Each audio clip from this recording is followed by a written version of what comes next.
Hi மக்களே! இப்போ வந்து பார்த்தீங்கன்னாக்கா, ஒரு போர் விமானம் வந்து பார்த்தீங்கன்னாக்கா, நம்ம இந்தியாவுல வந்து பார்த்தீங்கன்னா தயாரிச்சுட்டு இருக்காங்க. அது வந்து பார்த்தீங்கன்னாக்கா, சவுண்ட் ப்ரூஃப் தான். சவுண்டே இல்லாம வந்து பார்த்தீங்கன்னாக்கா, பறக்கக்கூடிய ஒரு விமானம். இதுக்கு வந்து பார்த்தீங்கன்னாக்கா, பதிலா வந்து பார்த்தீங்கன்னா, அமெரிக்க ட்ரம்ப் வந்து பார்த்தீங்கன்னா, அவங்க நாட்டில வந்து பார்த்தீங்கன்னாக்கா, அவங்க கூட நிறைய பேர் இந்த மாரி ஜெட் ரெடி பண்ணியிருக்காங்க. இப்போ வந்து பார்த்தீங்கன்னா, அவங்களும் ரெடி பண்ணிட்டு இருக்காங்க. இந்த மாரி ஆனாலும் இன்னும் ரெடி ஆகல. இப்போ வந்து பார்த்தீங்கன்னா, நம்ம இந்தியாவுல வந்து பார்த்தீங்கன்னாக்கா, இப்போ ரெடி பண்ணி வச்சுருக்காங்க.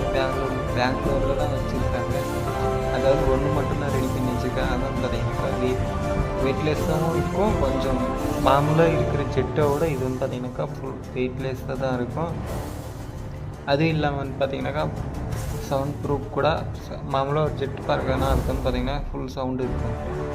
அதுவும் இல்லாமல் மோடி வந்து பார்த்தீங்கன்னாக்கா, இதுக்கு 15,000 கோடி வந்து பார்த்தீங்கன்னாக்கா ஒதுக்கியிருக்காராம்.